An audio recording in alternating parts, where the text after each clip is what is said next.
Hello friends, स्वागत है हमारे यूट्यूब चैनल में आपका। एसएससी कांस्टेबल जीडी, बहुत सारे प्रश्न हैं, बहुत सारे अभी भी सवाल ऐसे हैं कि जिनके जवाब नहीं मिल पा रहे हैं कि क्या हो गया, कैसे हो गया, क्यों बढ़ गया कट ऑफ, या यहाँ तक कि मेरा कट ऑफ से ज़्यादा मार्क्स है उसके बाद भी मेरा नंबर नहीं आया। कंप्यूटर ऑपरेटर की गलती की सज़ा मुझे क्यों मिल रही है, उन सब को डिस्कस करेंगे। प्लस आपके जो पॉइंट है 14 फरवरी का जो पॉइंट है उसको हम चलेंगे। देखिए, इस बार जो है वैलेंटाइन मना देना है कि 14 फरवरी का जो वैलेंटाइन है वो बिल्कुल दिल्ली में ही मनाएंगे दोस्तों। हम भी आपके साथ हैं इस मुहिम में और हम बिल्कुल चलेंगे। इस वीडियो में आपके कुछ कमेंट्स डिस्कस करूंगा और जो नेगेटिव कमेंट है देखिए उनके बारे में भी बात करूंगा कि नेगेटिविटी नहीं रखनी है, पॉजिटिव रखिए। मैं बता रहा हूं आपको कि परेशानियां, दुश्वारियां सबके जीवन में आती हैं। अमिताभ बच्चन जो हमारे बॉलीवुड के जो कहते हैं कि महान कलाकार हैं, उनके जीवन में भी 1995 में इतनी बड़ी परेशानी आई थी कि वो, जिसको कहते हैं कि अमिताभ बच्चन जो है उनका तो बहुत बड़ा केस स्टडी है कि वो कैसे उस परेशानी से उठ गए थे। और आपको एक बात और बता दूं कि अमिताभ बच्चन साहब जो है वो कभी फौजी अफसर बनने के लिए इलाहाबाद एसएसबी बोर्ड में भी गए थे। तो कभी हताश और निराश नहीं होना कि आपको अभी मंजिल नहीं मिली है तो कोई बात नहीं, आपकी मंजिल थोड़ी सी दूर है, ज़रूर मिलेगी। अब आरजू बालियान लिखती हैं, मरने को मन कर रहा है सर हमारा तो। देखिए आरजू, यदि आप फ़ौज में भर्ती होने की तमन्ना रखती हैं या तैयारी करती हैं तो ऐसा कभी नहीं सोचना, क्योंकि ऐसे फ़ौजी जीवन में तो बहुत बार ऐसी स्थिति होती है कि आपको अपने साथी की डेड बॉडी के पास भी रात गुजारनी पड़ती है। तो ऐसा कभी नहीं सोचना है कि मरने का मन करता है। फ़ौजी मरने के लिए नहीं होता, फ़ौजी मारने के लिए होता है। और दुनिया की कोई भी जंग दुश्मन को मार कर ही जीती जा सकती है। और दुश्मन वो नहीं है जो सीमा के पार से आता है, दुश्मन वो नहीं है जो कहीं नक्सलाइट इलाके में जंगल से आता है। दुश्मन हर वो पल, हर घड़ी, वो समय है जो आपको हताश और निराश करता है। इस दुश्मन को भी हमें मारना है। अभी मुझे पता है मेरे बहुत सारे साथी जो हैं वो हताश हैं, निराश हैं, खाना ढंग से नहीं खा पा रहे हैं, माँ भी बहुत परेशान है, कोई उनके पास समाधान भी नहीं है। बहुत सारे पेरेंट्स भी मुझे कॉल करते हैं कि सर हमारी बेटी जो है वो सुसाइड अटैम्प्ट कर लिया, या बच्चा जो है वो कहीं कुछ कर नहीं ले, अभी घर नहीं आ रहा है, 2 दिन हो गए, बात भी नहीं हो पा रही है। तो ऐसा कुछ नहीं करना है और ऐसा कतई सोचना भी नहीं है। देखिए जीवन है तो आगे बहुत सारे मौके मिलेंगे और हो सकता है इसी में समाधान हो जाएगा। बता रहा हूँ आपको कि 2011 का मुझे पता है आईटीबीपी का रिज़ल्ट निकला था और उसके 3 दिन बाद में दूसरा रिवाइज्ड लिस्ट निकल गया था। 33 नंबर वाले कैंडिडेट्स को भर्ती कर लिया था और असम राइफल में तो 2011 में वैकेंसी भी पूरी नहीं हुई थी। तो मैं वर्ष 2008 से मैं इस लाइन से जुड़ा हुआ हूँ, मुझे पता है कि क्या होता है, कैसे रिज़ल्ट रिवाइज़ होते हैं। तो आपको कतई टेंशन करने की ज़रूरत नहीं है। मैं आपको एडवोकेट की जो सलाह देता हूँ वो मुझे पता है, कानूनी प्रक्रिया, फ़ौज में मैं खुद भी रह चुका हूँ, तो मुझे पता है कि कहाँ कौन सी कमियाँ रही हैं। जो हमारे कंप्यूटर के जो साथी हैं, जिनको कंप्यूटर ऑपरेटर की गलती हुई है, उनको कहीं डरने की ज़रूरत नहीं है। आपने यस कर दिया, नो कर दिया, आपको बिल्कुल डरना नहीं है। कुछ हमारे नॉर्थ ईस्ट के दूर दराज के, हमारे ग्रामीण इलाके के ऐसे साथी हैं जो ये कहते हैं कि सर एडवोकेट का कितना खर्चा लगेगा, हमारे पास, हम मजदूरी करते हैं, हमारे पास में पैसा नहीं है। आप मुझसे बात कीजिए, एक बार मुझे व्हाट्सएप मैसेज कीजिए, आपके पास एडवोकेट का खर्चा नहीं है। मैं देश भर में हमारे ऐसे एडवोकेट साथी भी हैं जिनसे मैं रिक्वेस्ट करूंगा कि वो आपका हेल्प करेंगे और वो जितना कम से कम हो सकता है उसमें वो केस मैं आपका करवाने की कोशिश करूंगा। यदि आपको ऐसी प्रॉब्लम भी आ रही है तो यदि आप कंप्यूटर ऑपरेटर की गलती हो गई तो आप चुपचाप घर में नहीं बैठ जाइए, उसका समाधान हो जाएगा। वर्ष 2011 की एसएससी में हुआ था। बहुत सारे कैंडिडेट जो थे वो, उस समय एक क्लोज था एसएससी का कि यदि कोई कैपिटल लेटर्स में साइन कर देता है तो उसको रिजेक्ट दे दिया था। जो अभी विदहेल्ड का जो रिज़ल्ट आया है वैसा ही रिज़ल्ट आया था और उनके कम से कम भी 40 कैंडिडेट्स के मैंने खुद दिल्ली हाई कोर्ट में रिट लगवाई थी। और जो वीडियो आप देखते हैं एक एडवोकेट का, हमारे उनके ऑफिस से वो रिट लगी थी और उनका सॉल्यूशन हो गया था। और वो कैंडिडेट्स आज वर्दी पहने हुए हैं, उनको 1-1 साल का समय लगा था उनको। तो घबराना नहीं है, डरना नहीं है। कोर्ट केस आप ये नहीं सोचना कि कोर्ट केस करूँगा क्या हो जाएगा। आप कोर्ट केस आप नहीं जा पा रहे, आप दिल्ली नहीं जा पा रहे, आप नागालैंड के रहने वाले हैं, आप नहीं दिल्ली जा पा रहे, आप छत्तीसगढ़ के रहने वाले हैं, आपके पास नहीं पैसा बन रहा है कि आप दिल्ली जाएं या आप रायपुर जाएं, आप एक बार व्हाट्सएप मैसेज कीजिए मुझे, मैं खुद आपको कॉल करूंगा। ऐसी बात नहीं है कि मैं सभी कॉल अटेंड नहीं करता हूं, मैं बात करूंगा बिल्कुल।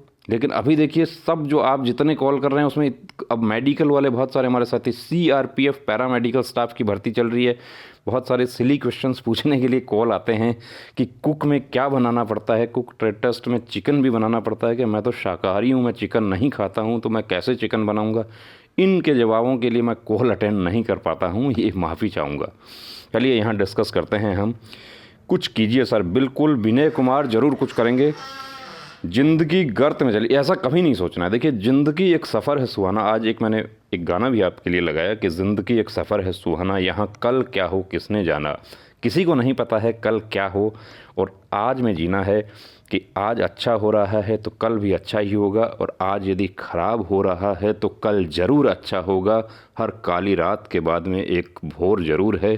कभी ऐसा नहीं हुआ कि 12 घंटे जो है, 12 घंटे से ज़्यादा जो है अंधेरा रहा हो। तो ऐसा जब प्रकृति का नियम है तो हमारे 12 घंटे भी बीत जाएंगे, ज़रूर भोर होगी और वर्दी मिलेगी हमें। एसएससी ने तो मार दिया सर। देखिए, फिर आरजू बालिया, नेगेटिव कमेंट नहीं करना। एसएससी ने नहीं मारा है, ये परिस्थिति है, ये समय है, ये बीत जाएगा। ये जो हताश करने वाला और निराश करने वाला जो दुश्मन है हमारा, इसको हम मार देंगे और हम फिर खड़े होंगे। और जो हमारे साथी देखिए पीछे जो है चौथी भर्ती में जो सेलेक्ट हुए हैं, तो ऐसा नहीं है कि एकदम से ही किसी को मंजिल मिल जाती है। ठीक है, बहुत सारे हमारे 21 साल वाले भी साथी सेलेक्ट हुए हैं, लेकिन वो उनकी तैयारी है, ये भी आपको पता है। कहीं ना कहीं हमारी तैयारी में कमी रह गई, हमारा आधा नंबर कम रह गया। सॉल्यूशन होगा उसका, 100% सॉल्यूशन हो जाएगा, आपको घबराने की ज़रूरत नहीं है। और जो हमारे साथी जो खाना नहीं खा रहे हैं, जो बहनें जो हैं विशेष रूप से उदास हैं, वो अभी उदासी को छोड़ दीजिए अभी। Sir, all medical fit candidate की ज्वाइनिंग हो। बिल्कुल सतीश, 14 फरवरी को जो है वो उसको हम बिल्कुल चलेंगे, दिल्ली आपके साथ चलेंगे। यहाँ से ट्रांसपोर्टर्स से भी बात कर रहे हैं, कोऑपरेट करने के लिए बात कर रहे हैं। All medical fit candidate joining please. बिल्कुल जेठा गढ़वी, सर क्या हमें भी परमिशन की ज़रूरत है? साहिल अल्ताफ़ ने जो पूछा है कि आपको किसी प्रकार की परमिशन की ज़रूरत नहीं है, आप अकेले वहाँ जा सकते हैं, लेकिन यदि परमिशन नहीं होती है, जैसा कि 12 नवंबर को हुआ था, तो वहाँ पे धारा 144, यानी कि आप 5 से ज़्यादा लोग एक साथ इकट्ठा नहीं हो सकते। पुलिस का वहाँ पे इतना जाब्ता रहता है कि वो आपको तुरंत अलग अलग करने के लिए और वहाँ से डिस्पर्स होने के लिए कह दिया जाता है। आपको किसी प्रकार की कोई परमिशन की ज़रूरत नहीं है, आप बिल्कुल जाएंगे और परमिशन हो जाए। परमिशन जो है उसका प्रोसेस जो है चल रहा है, उसका वीडियो बता दिया है मैंने।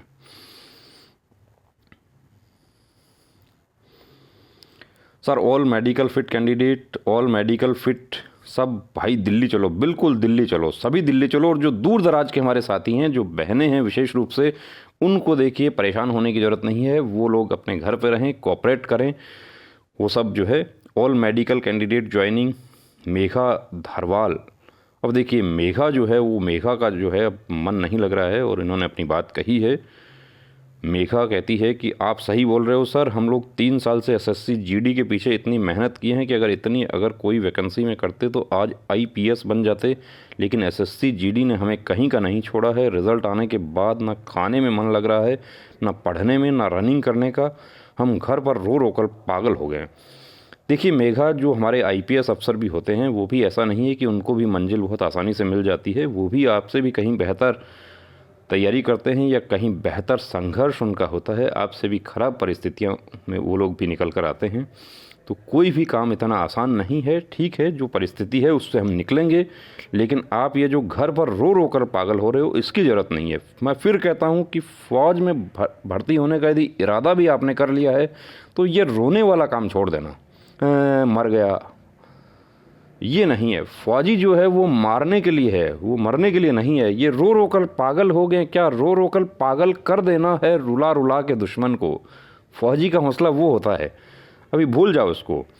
All medical fit joining. Sir, female का यूपी जनरल डिस्ट्रिक्ट एरिया का कट ऑफ 8 नंबर बढ़ा है, और सर दूसरी भर्ती के 4 ईयर वेट कर करें, कितना वेट करें सर। बिल्कुल पिंकी का पॉइंट जो है बिल्कुल जायज़ है, पिंकी कुमारी का पॉइंट। अब देखिए कोलकाता में जो कैंडिडेट्स हैं, जो उनके परिजन, आप वीडियो देखते हैं कितनी जो है हमारे सीनियर सिटीजन्स भी इसमें आए हैं।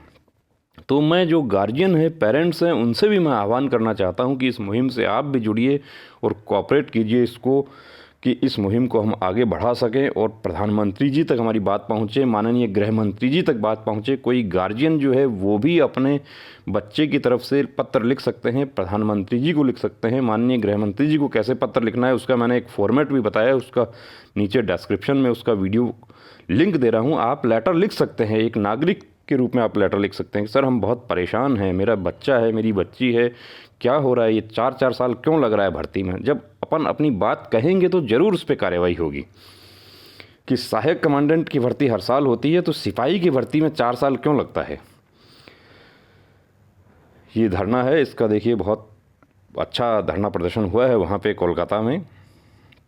और जब हम लोग आगे आएंगे तब जनप्रतिनिधियों तक बात पहुंचेगी, और जनप्रतिनिधियों तक हमने यहाँ पर कोशिश की कि माननीय झुंझुनू सांसद जो हैं उनको हम ज्ञापन दें, लेकिन कोई भी झुंझुनू का कैंडिडेट आगे नहीं आया। और जब हमारी बात हमने एक ग्रुप पर रखी तो उसमें हमारी ही बुराई करनी शुरू कर दी कि ये प्रोपेगेंडा करते हैं, ये तो सिर्फ व्यूज़ और सब्सक्रिप्शन के लिए काम करते हैं। बहुत अच्छी बात है, एक कैंडिडेट झुंझुनू इलाके से हमारे पास नहीं आया, फ़ोन नहीं आया कि सर मैं सिग्नेचर करने के लिए तैयार हूं।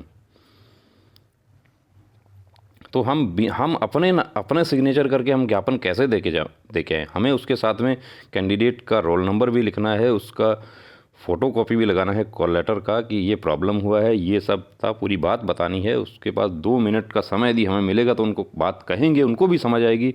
हम जयपुर ग्रामीण सांसद माननीय राज्यवर्धन जी जो हैं वो खुद कर्नल से रिटायर अफसर हैं आर्मी के, वो खुद समझ सकते हैं कि क्या प्रोसेस होता है, और इतना समय लग रहा है तो फिर वो जो एज फैक्टर है उसका क्या होगा, ये बात वो खुद उठा सकते हैं। लेकिन कोई कैंडिडेट जयपुर का कॉल नहीं किया हमारे पास में कि मैं ज्ञापन पर सिग्नेचर करने के लिए तैयार हूँ।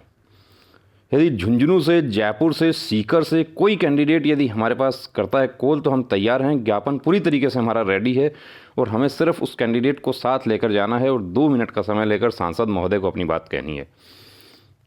अब ये देखिए, ये अनूप म्यांमा, ये कमेंट्स हमारे पास बहुत आते हैं, लेकिन उसमें मैं आपको इसलिए पढ़ना चाहता हूँ। ये कहता है कि तुम कल का बच्चा हो, RME के पहले तुम कहाँ थे। हम तो यहीं थे, हम तो 2017 से बिल्कुल इस काम में लगे हुए हैं। 2018 में जब आपकी भर्ती निकली थी उस समय से हम इस भर्ती के साथ हैं। और RME में कितने ही हमारे साथी जो हैं वो हमारी गाइडेंस से हमारे सेंटर पर आकर हमारे पास में कंप्लीट मेडिकल चेकअप करवा के मेडिकल फिट हुए हैं और उनको वर्दी मिल गई है। तो ये अनूप जैसे लोगों को मैं, नेगेटिव हैं ये लोग, ये फ्रस्ट्रेट है, मैं बता रहा हूँ आपको। प्रामिता अधिकारी, ऑल मेडिकल फिट कैंडिडेट को ज्वाइनिंग दो प्लीज़। बिल्कुल ऑल मेडिकल फिट कैंडिडेट का जो ज्वाइनिंग है।